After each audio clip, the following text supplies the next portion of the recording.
Hello, everyone. Today is day 4 or webinar number 4. I don't know if anyone will be joining us live because, there's somebody live because it's Saturday. Hi, Carolyn.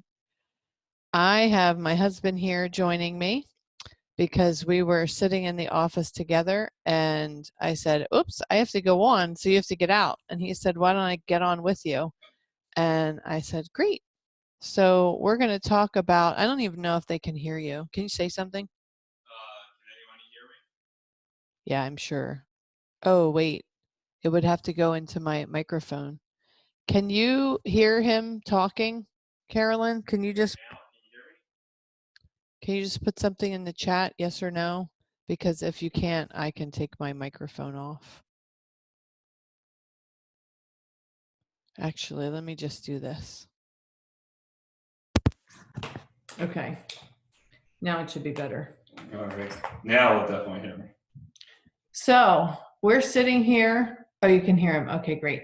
We're sitting here and we are enjoying some downtime on a Saturday morning and catching up on some work.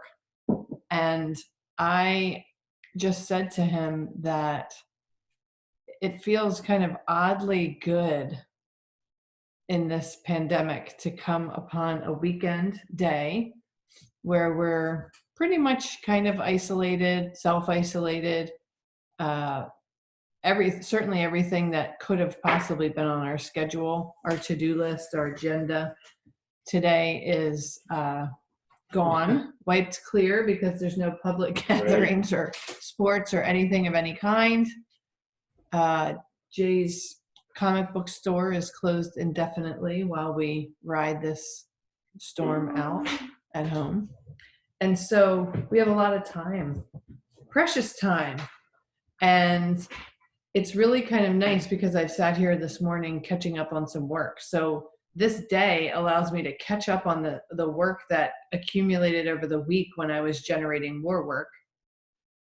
And now I have the weekend where I don't have to run to a million different activities and I can catch up on that work so that I can actually get a handle on the mountain of recordings that I've been doing and interviews. I've been doing tons of interviews on my podcast and connecting with people trying to support during this crazy pandemic. So what do you think? Yeah, I think it's been,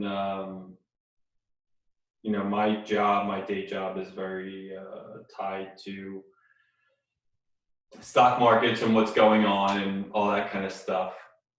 But the evenings and the after hours, which my life in a normal environment is frighteningly packed full of stuff, between going to a comic book store, maintaining the hours there, between the coaching that I do for volleyball, between art lessons that I teach, between trying to do my own occasional creative work.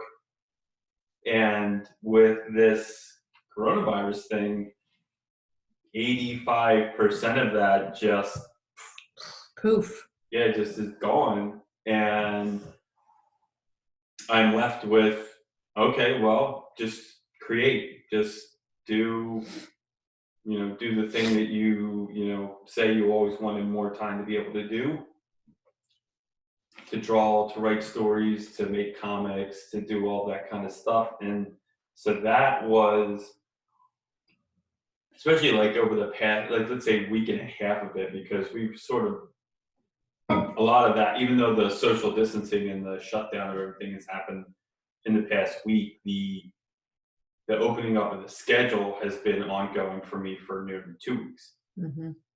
As things got shut down. Right. As classes came to an end, as practices came to an end and all that stuff. So that's been, really fun. The one thing that I, as a person who's a little more extroverted, has been tough for me is the idea of less face-to-face social interaction. But I've sold you to the dark side, haven't I? Well, I did a Zoom call with some art friends the other Well, first night. you did it with a client, remember? Well, that's true. I did a Zoom call with a client because we couldn't meet face to face, and that went really, really well. And Well, I have to say, you burst out of the room, out of this office after that client meeting, and you said, "Oh my gosh, I love Zoom." I did. It was funny because I said that now you understand why I've been using it for years. Right, and I've resisted that because I don't like the way I look on camera, and I Join the rest of the world. right, and I worry about my presentation to clients if I'm not in the room with them. But it really went very, very well, especially for that particular client group. Well, I think the good thing about a video call is that you can see the person. So even though you're not in the same room, it's different than a phone call or a text or an email where you can actually see their body language and see their face yeah, and you see can if pick up they're their cues. happy about what you said Yeah. or confused or uncertain. And then Right. you can speak to that. Yeah.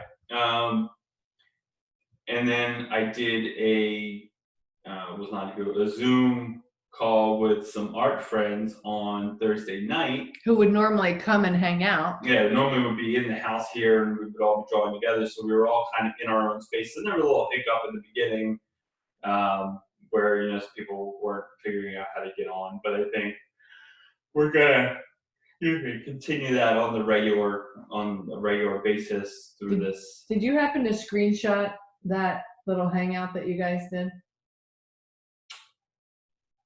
I'll have to help you do that next time because you can screenshot that and then share it on your Instagram page for your comic show, your comic store, and show that even though we can't gather in person at the store, we can still do this stuff virtually. Right. Just an aside. Yeah. So that's kind of one of the, hurdles and ways to kind of get over the hurdle. And then one of the best things of this time is, I don't know where I came up with the idea, but as this was kind of coming down, and somewhere along the line in the past year, I came to the realization, that the seminal movies of my youth that I just go, oh, well, that's, of course, everybody's seen Top Gun, everybody's seen Bloodsport, everybody's seen Roadhouse. These are not necessarily maybe great parenting movies, but maybe Top Gun. They're boy movies, they're guy movies that my sons have not seen these movies. You have to get the older one into this. I know. Good luck on that. And I said to myself, we have to show these kids these movies. Now, we started with things like Ferris Bueller's Day Off and some of that stuff. And it wasn't really like a defined list thing. It was just like every once in a while we would watch Groundhog Day. In the rare occasion when we had free time. Right. And we would do it as a family, and they were more. And now we've got nothing but. So now we got nothing but free time. And I said to myself, okay, I'm going to make up a list. But did you say self? I just said it again. I said, self, I'm going to make up a list of all the guy movies that these boys need to see. And I nixed half of them. And she did half, 3/4. Because we have a 12-year-old. Yeah, but then I said, all right, I made up the list and I showed it to my youngest, and he's, all into this kind of stuff. Action adventure, comic book movies. But the idea of checking them off a list. Right? The accomplishment. Yeah. So then the first night we watched Top Gun. And then the second night, 2 days ago, we watched Blade Runner. Maybe on the edge of proper for him, but whatever. Boy. And then yesterday, because he's also got his own list. Well, all three of you have a list. Right. And on his list was Mission Impossible Rogue Nation. So last night we watched Mission Impossible Rogue Nation, which was a great movie. I hadn't seen it yet. Oh, you hadn't? No. So the thing of it is we both were looking at the Mission Impossible movies yesterday. Is that the ones we bought at Goodwill? Yeah. So FYI, Goodwill has tons of DVDs of awesome movies for like $2. So not that you open can, anymore. not that you can go there now, but just good to know in the future. Anyway, so we decided that we were going to watch Rogue Nation because I hadn't seen that one and I'd seen all the others that were on his list. So basically, we're trying to use this time to knock out these movies. But the real thing of it is it's just an opportunity for us to do something together and kind of build that connection point. That's let's call it what it is and share the experiences. And while they've been doing the boy movies, well, I call them boy movies, but I would have watched Mission Impossible because I like those movies. But while they were in one room watching the movies, the movies they were watching, our daughter and I were in the other room. We're now binge watching Lego Masters. So if you have a Lego lover in your house and you like reality TV contest shows, this is a terrific, fun show. So each week they have a challenge where they have to build some kind of a Lego thing. We're only on week 2 right now. We just finished the second one, but the first one they were challenged with building an amusement park. So they had this huge table broken into 8 squares, but the table was together and there was this huge monorail running on this table. So then their challenge was that they each took a square of their a square of the monorail, a section of the table, and then they had to add to it to make like this huge Disney World type amusement park. And they could make rides, Ferris wheels, roller coasters, what have you. Then at the end, they put it all back together, and then they went through each of the tables that were now part of this huge amusement park, and then they chose who was best and stuff like that. And then this last week, they were charged with building something that would make a cool explosion when it blew apart. So some of the ones, and it was a space theme. So some of the ones, they took a space ball bat and they swung at it and smashed it so it would go, big explosion. Other ones they dropped from like the second story, and then other ones they had some kind of little explosive device inside of it where it just blew it up. And then who made the coolest explosion with their Lego building. So that was kind of fun. But anyway, lots of cool things to catch up on, watch, good ways to connect. That's how we're trying to make the most of it. And Carolyn says our public library has sales of old items as well that are cheap. Yes. My mother-in-law told me yesterday, this is a way we've been trying to help her to not feel so isolated at home by herself. She lives about 10 minutes away, and she comes over almost every day. She doesn't really go out. She went to a drive-through to get a refill of her medicine at CVS. But we have like a walking club. So she comes over once a day unless the weather's not nice, and she brings her dog, and I leash up our dog, and whoever's available, we all go out together, maintaining our social distance, of course, because we don't want to make her sick if we have something. But anyway, when she was here walking yesterday, she said that her library has waived late fees. So if all the books that she likes to read a lot, so all the books that she got most recently at the library are now all overdue, but she's not finished reading them. And the library is like, just keep them until you want to return them. So she's enjoying reading through her books and coming over here and walking and doing whatever we can. So we're trying to make the best of it. My library had already done that permanently about 6 months ago. Wow. That's awesome. Because I'll tell you what, our library built a new theater, I guess, a theater with a stage and, like auditorium kind of a thing. And I really feel like I probably paid for maybe 5 rows of those seats with all of the late fees that we have racked up over 17 years of parenting. It's been a little bit ridiculous with our late fines, even though I try really hard And I mean, I'm talking about even when they were 2 and 3 and 4. I try really hard to get them back on time, but then who can't find the book under their bed, or the due date went by and a week later I say, oh my gosh, we never returned the books and now we've got a late fee on 20 books. Yeah, it's crazy. So I love that your library waived those fees. Maybe ours should consider the same thing. After they pay for the amphitheater. It's already paid for. I mean, it's been built for like 4 years, so. So anyway, we're just here making the best of it, trying to have fun. I'm going to force everybody to go outside and garden with me. Here's a little public service announcement. Yeah, it's supposed to get a little warmer in a couple hours. I was talking to my friend in France who has been on lockdown for several days now. And she told me that a little while ago, maybe a week or two ago, she got this gut instinct, never steers you wrong. But she got this instinct to go to the local store that sells veggie plants and seed packets.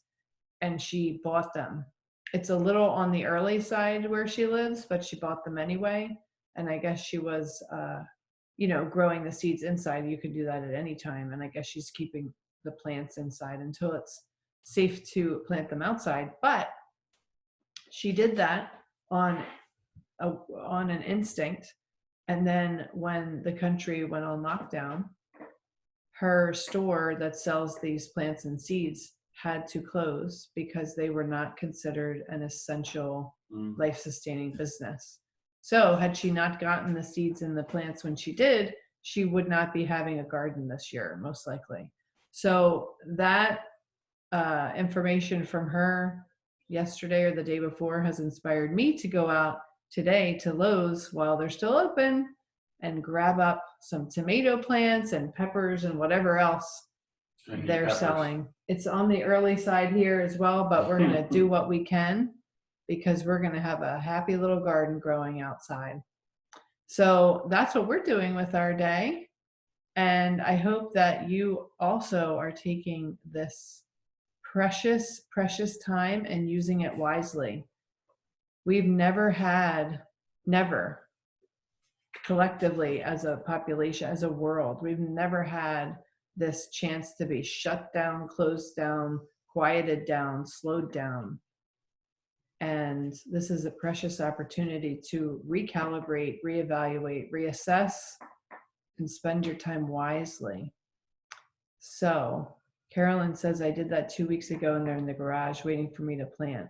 I already put the strawberries out. Is it strawberry time? Carolyn, where do you live? We live in New Jersey. Texas. Yeah, I guess it's still a little early here in New Jersey. I'm patiently waiting for the opportunity to get those strawberries growing because my kids loved last summer going outside in the middle of the day and picking them off and popping them in their mouths. 80s. Oh my goodness. 80s. Ugh. We've only had one day that touched 80 and it 80. was so gorgeous. Yeah. So gorgeous. And everybody was out. Maintaining social distance, of course. Mostly. We were, but I saw a couple of kids playing basketball as my daughter and I drove around. And I was thinking, oh, can't you spread out? Can't you just spread out a little more? That's why beach volleyball is a great sport. Yes, well, our niece who lives with us has been playing. All of us have, well, not all of us, all of you guys have been playing. She is now Lysoling the balls before they start, which is pretty funny and pretty smart.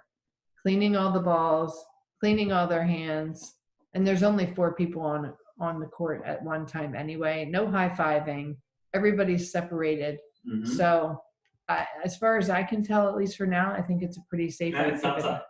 And it's outside and you're getting the sun and the fresh air, which studies show are really good for you. I read an article about the Spanish flu of 1918 and when hospitals were overwhelmed and they were bursting at the seams with patients, they set up tents outside and they put the patients in the tents. And when it was warm and sunny, they rolled their beds out into the outside world.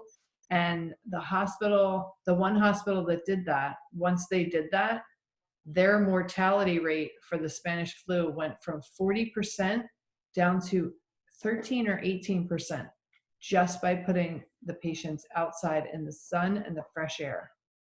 Interesting side note, Spanish flu is a misnomer. It actually wasn't Spanish flu. The only reason it's called Spanish flu is because it was happening at the end of World War I. Spain was neutral. Oh, so that's why they called it that? No, Spain was neutral. So they reported their numbers accurately. Didn't know Everybody that. else was on the other side because they didn't want to kill morale for the war. Yeah. Didn't report their numbers. So everybody figured, oh, there's this crazy thing going on in Spain where everybody's dying. The reality is it was just as bad everywhere else. They didn't report it properly at the time, and now we call it Spanish flu. It wasn't Spanish flu. Every bird in the world was. That's the That's very closest fascinating. analog to Well, this, though nowhere near. Like this is nowhere near as more. As The mortality deadly. rate is nowhere near as deadly as that was. well, it's interesting because our president once has been known to call China virus. coronavirus the Chinese virus. Yeah. So I don't know. Can we call the Spanish flu something else, or do we just They call don't call it the if Flu you look, epidemic. If you look up, yeah, it's the flu epidemic of 1918. So I'm gonna stop calling it the Spanish Let's call flu it because I Spanish don't flu. want to call this the Chinese virus. Right. So There we we'll go. call it the flu epidemic of 1918. There you go. All right. Well, I guess we're gonna go I'm gonna go buy some plants and get ready for planting. So I hope that you have a wonderful day and make the most of this precious time because we've never seen anything like this in terms of a crisis, but also in terms of the precious gift of time. So use it wisely. Bye.